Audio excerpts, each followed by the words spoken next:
अभी आ जाता तो मैं उसको भी दिखा देता बिरयानी कैसा खाने का है।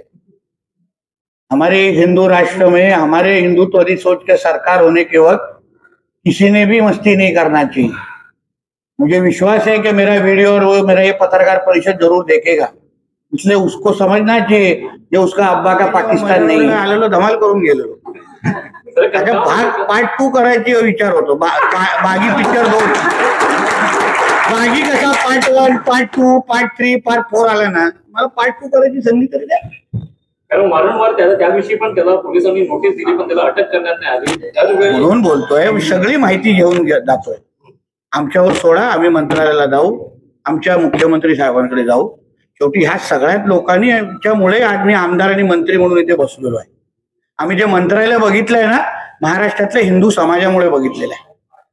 आम्ही आमदार म्हणून बनतो ना, महाराष्ट्रातल्या हिंदू समाजामुळे आहे। अजून कोणी मोहल्ल्यांमधून आम्हाला मतदान झालेलं नाही। या लोकांनी बिल्डिंग मध्ये उतरून आम्हाला मतदान केलेलं आहे, म्हणून ह्यांचं संरक्षण करणं आमचं काम आहे, आम्ही करू।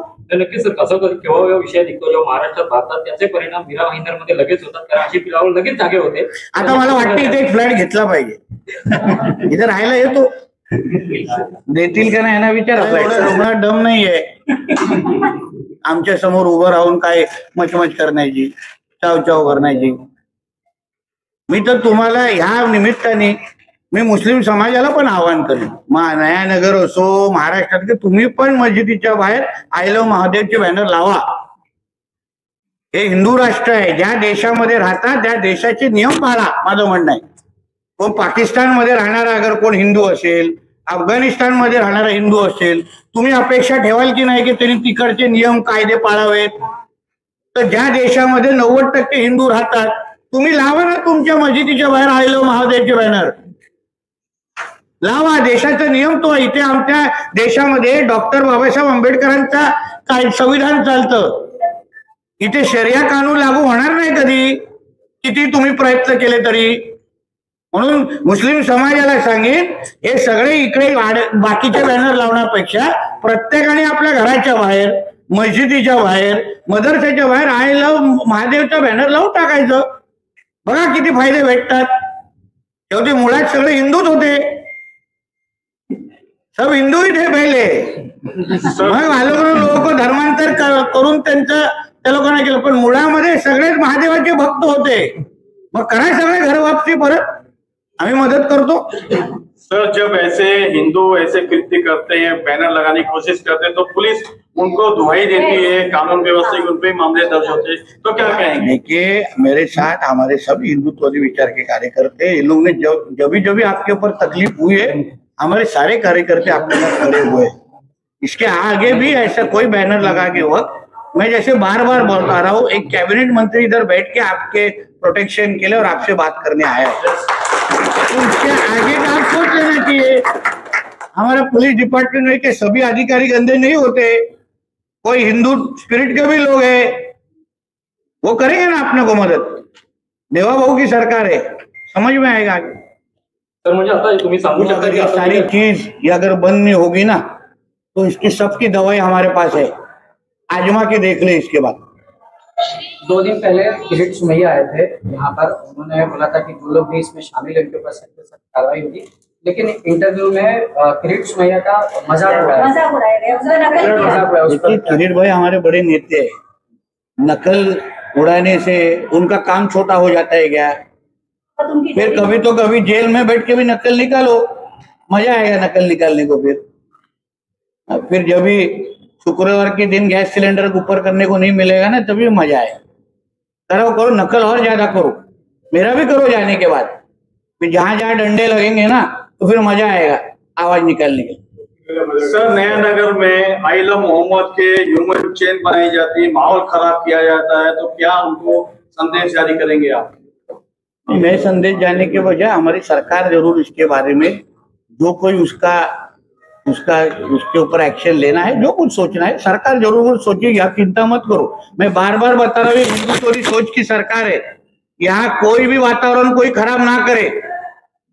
ये महादेव की भूमि है, महादेव की भूमि में बैठ के अगर ये वातावरण खराब करने की बात होगी, जबरदस्ती लोगों के ऊपर अगर कुछ थोपने का काम होगा ना, तो सही जवाब मिलेगा उन लोग।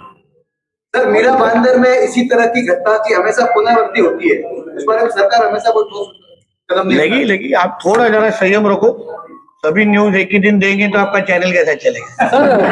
सर थोडा प्रश्न एक आहे की रामदास कदमांनी भाषण केलं होतं, त्याचा विषय संपला. सर एक माझ्यासाठी इकडचा हिंदू समाज महत्वाचा आहे. तुला पाहिजे याच्यानंतर अजून 100 पत्रकार परिषद घेतो तुझ्या राजकीय प्रश्नासाठी. सर काही ठिकाणी पण इकडला हिंदू समाजाला सुरक्षित भावना येणं फार गरजेचं आहे. तू हिंदू म्हणून विचार कर जरा. तुझ्या घरातल्या कोण माता भगिनींवर आता झालं असतं ना तर तुला राजकीय प्रश्न नाही आठवला असता. सर अजून देखील काही ठिकाणी आय लव्ह मोहम्मदचे बॅनर्स लागलेले आहेत, त्या ठिकाणी देखील वातावरण तणावाचं झालेलं आहे. अनेक ठिकाणी कोणाला अगर अंगावर ओढूनच घ्यायचे असतील, दांड्यांची सवय करून घ्यायची असेल तर आम्ही काय करणार त्याच्यानं ना. जसं मी वारंवार बोलतो, हे हिंदू राष्ट्र आहे, इथे ही महादेवची भूमी आहे, ही माती महादेवची आहे, इथे हर हर महादेव आणि आय लव्ह महादेवच चालणार. तुम्ही जेवढं बाकी सगळे बॅनर लावत फिराल तेव्हा तुम्हाला लवकरच कराची आणि पाकिस्तानची तिकीट काढून आम्ही देऊ. तिथे जाऊन लावा हे सगळ्या बॅनरांना नाचा, आम्हाला काही प्रॉब्लेम नाही. पण आमच्या ह्या देशामध्ये जिथे 90% अगर हिंदू राहतात तर त्या देशामध्ये ही सगळी मस्ती आम्ही जास्त चालून देणार नाही. जा ना कराचीमध्ये अब्बाकडे आणि तिथे टाक त्याच्या तोरावर बॅनर, आम्हाला काय पडलंय. तर मीरा भाईंदर मध्ये सर विशेषतः ह्या सोसायटीमध्ये वारंवार आपल्या हिंदू सणांवरती आघात केला जातो. सामंजस्यप्रमाणे कायद्याच्या चौकटीमध्ये राहून स्थानिक पोलिसांची तक्रार वगैरे करतात. परत तो व्यक्ती येतो, तो परत समाज माध्यमांवर पुढच्या आता दिवाळीला मला इथे यायला लागेल फटाके फोडायला. दिवाळी लांब नाही, मी येतो स्वतः फटाके फोडायला यांच्या सगळ्यांबरोबर. मग बघू काय होतं. बोल के थोडी आऊंगा. सर इतनी हिम्मत कहाँ से आती है? सीधा मजाक उड़ा के आवाज का मजाक हमको इतना. देखिए ऐसा है, ये लोग बहुत नाजुक और बहुत छोटे लोग हैं. किरीट भाई का काम हो, हिंदुत्व अकेले काम करने कार्यकर्ताओं का काम, वो बहुत बड़ा काम है. अभी उनकी संस्कृति वो है, घर में कई बेटे बहनों को भी वो लोग छोड़ते हैं क्या? सोच लो ना. इसलिए उसको ज्यादा ये मत करो, बाकी का हम लोग के ऊपर छोड़ दो. पण ज्या प्रकारे अशा घटना घडतायत त्या लोकांच्या मागे देखील कुठली तरी राजकीय शक्ती त्यांच्या मागे असू शकते. जी पण राजकीय शक्ती असेल ना त्याला हे सरकार म्हणून आम्ही मोडून काढू. शेवटी त्या राजकीय शक्तीला एक समज, हा राजकीय मुद्दा नाहीये, हा आमच्या धर्माचा विषय, आमची ओळख आहे हिंदू राष्ट्र. कुठलाही राजकीय व्यक्ती उद्या त्याच्या घरात कुठल्या त्याच्या मुलीबरोबर लव जिहाद झालं, कुठल्या त्याच्या मुलीला कोणाला थूक चाटायला लावली तर चालेल का त्या राजकीय व्यक्तीला? मी काय ते मतं मागायसाठी हे लोकांकडे आलो नाहीये, देऊन दे दुसऱ्याला मत, मला काय. पण सुरक्षित वाटलं पाहिजे ना हिंदुस्थानमध्ये, वाटलं पाहिजे ना हा माझा देश आहे. नाही तर उद्या ह्या सोसायटीमध्ये राहून त्यांना वाटत असेल मी कुठे कराचीच्या इस्लामाबाद मध्ये राहते, मग उपयोग काय? मग तो संदेश देण्यासाठी मी आज इथे आलेलो आहे आणि सरकारचा प्रतिनिधी आहे, मंत्री आहे. एवढा अगर एक कॅबिनेट मंत्री अगर यांच्या या ताकदीसाठी या लोकांना आलेला आहे ना, पुढे बघा काय काय होतं. पोलीस यंत्रणेला पण संदेश आहे आणि त्याच्यात देवाभाऊचा लाडका मंत्री आलेला आहे यादीमधला, त्यांना आजमावून बघावं मला. प्रत्येक सणाला हे लोक त्रास देतात. प्रत्येक सणाला. ताई माझं म्हणणं आहे पत्रकार परिषद होऊन दे, त्याच्याशी आपण बोलू. यांच्या पत्रकारांचे काय प्रश्न असतील तर सांगा. आपण काय सोसायटी मीटिंग मध्ये बसलो नाही ना. सर सदर पुलिस टाइम में बने रहने के लिए चैनल को लाइक करें, शेयर करें, सब्सक्राइब करें एंड कमेंट करें.